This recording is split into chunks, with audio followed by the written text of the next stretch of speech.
तो कैसे हैं आप सब। उम्मीद करते हैं अच्छे नहीं होंगे, क्योंकि अगर आप अच्छे हैं तो आपकी आगे बढ़ने की संभावनाएं बहुत कम है। जब तक आप कंफर्ट जोन से बाहर नहीं निकलेंगे तब तक आप बहुत कम सफल हो पाएंगे। चलिए आज बात करते हैं मैकाले की शिक्षा नीति 1835 की। मैकाले की शिक्षा नीति क्या था या कैसे लागू हुआ था, इसके क्या प्रभाव पड़े थे भारत में। सबसे पहले जान लीजिए अब कि भारतीय शिक्षा को एक महत्वपूर्ण मोड़ देना। और जो लोग ये बोलते हैं कि मैकाले की शिक्षा नीति बहुत ख़राब थी, बहुत हद तक ख़राब थी, बहुत विद्वान आत्माएं आजकल भारत में तो एक से एक लोग रहते हैं, तरह तरह की टिप्पणियां करते रहते हैं।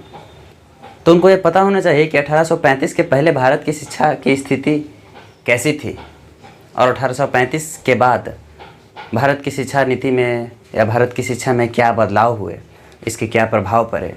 तो सारी चीज़ों को नज़र रखते हुए हमें कुछ भी टिप्पणी करनी चाहिए। ऐसा नहीं है कि कोई भी एक फैक्ट को उठाएं और उस पर बोल दिए कि ये ख़राब है या अच्छा है।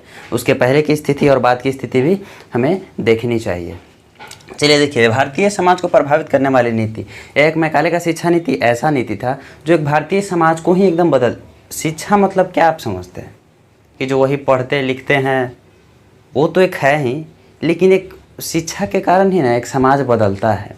बहुत छोटे से छोटे लेवल पे और बड़े से बड़े लेवल, जब तक शिक्षा नहीं होगा ना तब तक कहीं पे कोई भी चेंजिंग आपको नहीं देखने को मिल सकता है।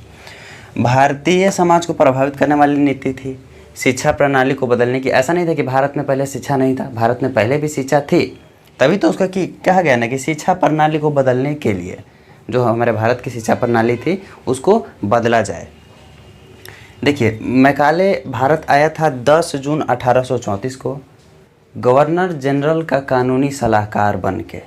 10 जून 1834 को आया था मैकाले गवर्नर जनरल का कानूनी सलाहकार बन के। तो यहाँ कानूनी सलाहकार बना यहाँ पे, तो देखा कि भारत की शिक्षा व्यवस्था कुछ ठीक ठाक नहीं है। तो उसने 2 फरवरी 1835 ईस्वी को माइन्यूट्स ऑफ एजुकेशन नाम का एक दस्तावेज, एक पत्र तैयार किया। अब उस पत्र में क्या था, उस पत्र में लिखा गया कि भारतीय शिक्षा उतनी बढ़िया नहीं। मतलब वो पत्र का देखिए 2-3 चीज़ें हम आपको बताएंगे। भारत में एक ऐसे वर्ग की ज़रूरत है जहां रंग और रक्त से भारतीय और मानसिकता में अंग्रेज हो। मतलब कि यहाँ ये कहा गया कि हम अंग्रेज़ को यहाँ नहीं लाएंगे, यहाँ रहेंगे भारत में भारतीय ही रहेंगे। तब जाहिर सी बात है कि भारत में भारतीय रहेंगे तो उनकी सोच भी भारतीय होगी, आधुनिक सोच उनकी होगी नहीं। मैकाले माइन्यूट्स ऑफ एजुकेशन नामक दस्तावेज में अपना बात लिखकर डाउनवर्ड फिल्ट्रेशन थ्योरी की तरह वो बात लिखा। हम अभी आपको बताएंगे कि डाउनवर्ड फिल्ट्रेशन थ्योरी क्या होता है। तो उसने गवर्नर जनरल के परिषद में, उस समय के विलियम बेंटिंग थे गवर्नर जनरल, और उनके समक्ष पेश किया कि भारत में ऐसे ऐसे शिक्षा व्यवस्था की ज़रूरत है, हमें इसकी इजाज़त दी जाए इसे लागू करने की, चाहे कोई कानून बनाकर हमें सौंप दिया जाए ताकि हम इसको लागू कर सकें। डाउनवर्ड फिल्ट्रेशन थ्योरी क्या था? डाउनवर्ड फिल्ट्रेशन थ्योरी था कि मैकाले अपनी बातों को, अब तो दस्तावेज कोई है, माइन्यूट्स ऑफ एजुकेशन तो दस्तावेज हो गया, लेकिन उस पर जो बात लिखा जाएगा वो किसके द्वारा लिखा जाएगा ताकि गवर्नर जनरल विलियम बेंटिंग को समझ आ जाए। तो डाउनवर्ड फिल्ट्रेशन थ्योरी, इसमें ये कहा गया, इसके द्वारा ये कहा गया कि हम भारतीय लोगों में सबको शिक्षित नहीं करेंगे, पूरे भारतीय समाज को शिक्षित नहीं करेंगे, कुछ ऐसे वर्ग को शिक्षित करेंगे, कुछ एलिट क्लास, ऊंचे वर्ग को शिक्षित करेंगे जो हमें निचले, मतलब ऊंचे वर्ग को शिक्षित करेंगे तो निचला अपने आप हो जाएगा। जैसे कि इस तरह से समझिए कि हम नहाते हैं तो अगर सर पे पानी डालेंगे ना तो जाहिर सी बात है कि पूरा भीगते भीगते पैर तक भी आ जाएगा। बात है तो जस्ट डाउनवर्ड फिल्ट्रेशन थ्योरी यही है कि एलिट क्लास लोगों को शिक्षित किया जाए, कुछ वर्ग को शिक्षित किया जाए तो निचला आदमी खुद शिक्षित हो जाएगा और आधुनिक मानसिकता से जुड़ जाएगा। डाउनवर्ड फिल्ट्रेशन थ्योरी में यही कहा गया। और इसका उद्देश्य क्या था? आखिर मैकाले कुछ ना कुछ काम होता है तो सब चीज़ का एक उद्देश्य होता है। इसका उद्देश्य था कि अंग्रेजी भाषा और पश्चिमी ज्ञान को प्रसारित करना ताकि ब्रिटिश शासन में मदद मिल सके, हमें आगे शासन करने, आगे व्यापार करने, अभी जो भी अंग्रेज़ों का उद्देश्य है उसमें मदद मिल सके। चलिए आगे देखिए, भारतीय को तर्कसंगत और वैज्ञानिक सोच में ढालने का प्रयास किस तरह से प्रयास किया गया? आधुनिक सोच कब होगी? जब भारतीयों को उसको तर्क देंगे, वैज्ञानिक सोच उसमें विकसित करेंगे, तभी तो वो आधुनिक हो पाएंगे ना।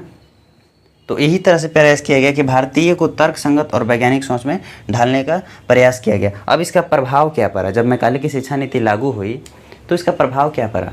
प्रभाव बहुत ही गहरा पड़ा। और सबसे पहला प्रभाव ये पड़ा कि भारतीय शिक्षण संस्थान कमज़ोर हो गए। जो पहले भारत में शिक्षाएँ चल रही थी स्कूल में नहीं, कहीं पेड़ के नीचे, कहीं मंदिर में, कहीं घर में, अदर जगह पे, तो उस पर क्या हुआ, गुरुकुल में, मदरसे में जो शिक्षाएँ चल रही थी उस पर काफ़ी गहरा प्रभाव पड़ा और वो बहुत ही नीचे मतलब दब गए मैकाले की शिक्षा नीति के नीचे। अंग्रेजी शिक्षा को भारतीयों का एक नया वर्ग मिला। जब भारत में अंग्रेजी शिक्षाएं आई तो एक वर्ग उभरा, एलिट क्लास का एक वर्ग उभरा। पहले अब किसी को एजुकेशन के माध्यम से अलग करेंगे तो जाहिर सी बात है कि कुछ सोचने समझने का क्षमता उसका अलग होगा। अब भारत नहीं, अब गांव में तो बहुत सारे लोग रहते हैं, लेकिन अगर कोई पढ़ लिख के IAS IPS बन गया तो गांव वालों से अलग सोचेगा कि नहीं सोचेगा? एकदम सोचेगा अलग। तो यही बात है कि पूरे भारत में जो ये वर्ग, एलिट क्लास के लोग वर्ग थे, वो आधुनिक की तरफ बढ़ने लगे थे, अलग सोचते थे, उनका विकास हुआ। भारतीय समाज में बड़ा सांस्कृतिक और शैक्षणिक परिवर्तन, इसका प्रभाव क्या पड़ा? भारतीय समाज में इसका बहुत बड़ा ही इम्पैक्ट प्रभाव पड़ा। समाज में बड़ा सांस्कृतिक प्रभाव पड़ा, शैक्षिक परिवर्तन हुआ, जिसका प्रभाव तो आज तक आपको दिखने को मिल ही रहा है। पहले गोरे अंग्रेज थे, आज काले अंग्रेज हैं। यही था मैकाले का शिक्षा नीति कि 1835 के पहले एक चार्टर एक्ट था 1813 का।